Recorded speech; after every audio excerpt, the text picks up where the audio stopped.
திடீர்னு விஜய் சித்து அவர் மேல பயங்கரமா கோவப்பட்டு எல்லாரும் திட்ட காரணம் என்ன? 8 வருஷத்துக்கு அப்புறமா மேக்னா அவங்க ஒரு முடிவை எடுத்திருக்காங்க. பணத்துக்காக இப்படி எல்லாம் பண்ணுவீங்களான்னு நெகட்டிவான கருத்துக்களால ரச்சிதா அவங்கள இப்ப தேவையில்லாம எல்லாருமே திட்டிக்கிட்டு இருக்காங்க. வாங்க என்னாச்சுங்கிறத இந்த வீடியோல பார்க்கலாம். பிரபலமான யூடியூபர் விஜய் சித்து அவருக்கு நிறையவே ரசிகர்கள் இருக்கிறது எல்லாருக்குமே தெரியும். சமீபத்திய வீடியோ ஒண்ணு கடுமையா பயங்கரமா ட்ரோல் செய்யப்பட்டு வருவதன் பின்னணி என்ன அப்படிங்கறத பார்க்கலாம். விஜய் சித்து அவருக்கு நிறைய ரசிகர்கள் உருவாக காரணமே அவர் ரொம்ப யதார்த்தமா அவரோட சேனல்ல வீடியோக்கள் எல்லாம் பதிவிடுறது தான். அவர் பண்ற டிராவல் விளாக்ஸ் எல்லாமே எல்லாருக்குமே ரொம்பவே பிடிச்சதா இருக்கும். இவரோட வீடியோ வெளியானாலே அசால்ட்டா 1 மில்லியன் வரைக்கும் பார்வையாளர்களை தொட்டுருன்னு சொல்லலாம். அதுவே இப்ப இவருக்கு தலைவலியா மாறி இருக்கு. பிப்ரவரி 7ஆம் தேதி விஜய் சித்து அவர் மதியம் 3 மணி அளவுல ஒரு வீடியோவை பதிவிட்டிருக்காரு. அந்த வீடியோவோட இறுதியில தன்னுடைய டீமுடன் கடைசியில ஒரு கேம் ஒண்ணு விளையாடி இருக்காரு. அதுல தான் கூட விளையாடிய ஒருத்தர் தோத்து போயிருக்காரு. அவரு கீழே தள்ளி விட்டு அடிச்சு மிதிச்சு இந்த மாதிரி எல்லாம் பதிவிட்டு இருந்தாங்க. காமெடிக்கு இப்படி எல்லாம் பண்ணலாமா, கொஞ்சம் எல்லாம் மீறி நீங்க நிறைய விஷயம் பண்றீங்க அப்படின்னு நெட்டிசன்கள் நிறைய பேர் கொதிச்சு போய் அதுல நிறைய நெகட்டிவான கருத்துக்களையும் பதிவிட்டு இருக்காங்க.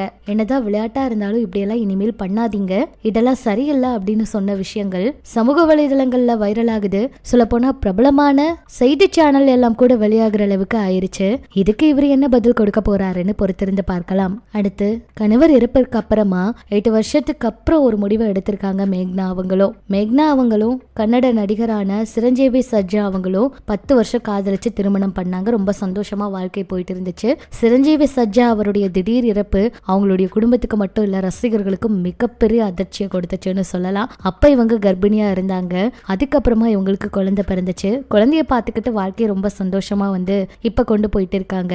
எப்பவும் என் கூட தான் சர்ஜா அவர் இருக்காரு, அவர் என்னை விட்டு பிரியவே இல்லை அப்படின்னு எல்லாம் கூட நிறைய கருத்துக்கள் எல்லாம் சமூக வலைதளத்துல பதிவிட்டுட்டே இருப்பாங்க. அந்த வகையில இப்ப 8 வருஷத்துக்கு அப்புறமா இவங்க திடீர்னு ஒரு முடிவு எடுத்திருக்காங்களாம். இவ்வளவு நாளா சினிமா பக்கம் வராம இருந்த இவங்க இப்ப சினிமாவில தலை காட்ட போறாங்களாம். மகனுக்கு 4 வயது ஆயிருச்சு. மறுபடியும் சினிமாவில என்ட்ரியாக இருக்கேன்னு ஒரு சில செய்திகள் போயிட்டு இருக்கு. சிரஞ்சீவி சர்ஜா அவங்க பாத்தீங்கன்னா 22க்கும் மேற்பட்ட திரைப்படங்கள்ல நடிச்சிருக்காங்க. கடைசியா சிவார்ஜுனா அப்படிங்கிற படத்துல நடிச்சப்பதான் மாரடைப்பால உயிரிழந்தாரு. இப்ப மகனை பாத்துக்கணும் அப்படிங்கிறதுக்காக மறுபடியும் இவங்க சினிமாவுக்கு வர இருக்கிறதா தகவல்கள் வெளியாச்சு. இது உண்மையா பொய்யான்னு பொறுத்திருந்துதான் பார்க்கணும். இப்படி இது ஒரு பக்கம் இருக்க, ரச்சிதா அவங்க சமீபத்துல ஃபயர் அப்படிங்கிற படத்துல நடிச்சாங்க. இதுக்கு முன்னாடியே பாத்தீங்கன்னா அந்த படம் ரிலீஸ்க்கு முன்னாடி இயக்குனர் கூட ஒரு சில சண்டை பிரச்சனைகள், பாலா அவரும் டேக் பண்ணி ஒரு சில விஷயங்கள் சொல்லியிருந்தாங்க. ரச்சிதா அவங்களும் சொல்லியிருந்தாங்க, படத்தை பார்த்தா உங்களுக்கே என்ன நடந்திருக்குன்னு தெரியும்னு இயக்குனரும் சொன்னாரு. இப்படி மாறி மாறி பஞ்சாயத்து போயிட்டே இருந்துச்சு. அந்த வகையில ஒரு பாடல் வெளியாகி இருக்கு. இந்த பாடலோட வீடியோவை பார்த்த ரசிகர்கள் எல்லாம் ரச்சிதா அவங்களா இப்படியெல்லாம் நடிச்சிட்டு இயக்குனர் மேல குற்றம் சொன்னாங்களே, இதெல்லாம் ரொம்ப தப்பு இல்லையா? ரச்சிதா அவங்கள இவ்வளவு நாளா ஹோம்லியா பார்த்த இவங்களுக்கு இந்த படத்துல ரொம்பவே மாறுபட்ட ஒரு தோற்றம் தான். இதை பார்த்த நிறைய பேர் தேவையில்லாம நிறைய நெகட்டிவான கருத்துக்களையும் பதிவிட்டு அவங்களை திட்டிருக்காங்க. சொல்ல போன காசுக்காக இப்படி எல்லாம் பண்ணுவீங்களா அப்படிங்கிற மாதிரி கேள்விகள் எல்லாம் கூட கேட்டிருக்காங்க. சீக்கிரமா இதுக்கான பதில் ஏதாச்சும் அவங்க கொடுப்பாங்களான்னு பொறுத்திருந்துதான் பார்க்கணும். இப்படி இது ஒரு பக்கம் இருக்க, ரொம்ப நம்பினேன், என்னை ஏமாத்திட்டாங்க, என் வாழ்க்கையே போயிருச்சு அப்படிங்கிற மாதிரி இப்போ ஒரு பிரபல நடிகை ரொம்பவே புலம்பி இருக்காங்க. அதாவது ஜெய் அவருக்கு ஜோடியா அவள் பெயர் தமிழரசி அப்படிங்கிற படத்துல அறிமுகமானாங்க மனோ சித்ரா. இவங்க வீரம் படத்துல தமன்னா அவங்களுக்கு ஃப்ரெண்டா நடிச்சிருப்பாங்க. ஹீரோயினா நடிக்கதான் வாய்ப்புன்னு நினைச்சிட்டாங்க போல. இவங்க கிட்ட சொன்ன கதை வேற, ஆனா இவங்களை நடிக்க வச்சது வேற கதை அப்படின்னு சொல்றாங்க.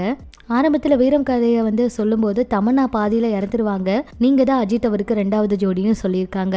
அதனாலதான் அந்த வாய்ப்புக்கு சம்மதமே சொன்னாங்களாம். அதுக்கப்புறம் தான் தெரிஞ்சிருக்கு அவங்க சொன்னதெல்லாம் பொய்ன்னு. அஜித் அவருக்காக தான் அந்த படத்துல நான் நடிச்சேன், ஆனா அந்த படம் நடிச்சதுக்கு அப்புறமா என் வாழ்க்கையே பாதிப்படைஞ்சிருச்சு அப்படின்னு சொல்லி அவங்க ஒரு பேட்டியை கொடுத்திருக்காங்க. அந்த பேட்டி சமூக வலைதளத்துல வைரல் ஆயிட்டு இருக்குங்க. இதெல்லாம் பற்றி உங்களோட கருத்துக்களை சொல்லுங்க. இனிமே இது போல நிறைய சினிமா தகவல்கள் எல்லாம் நீங்க உடனுக்குடன் தெரிஞ்சுக்க மறக்காம நம்ம சினி சமூகம் சேனலை சப்ஸ்கிரைப் பண்ணிக்கோங்க.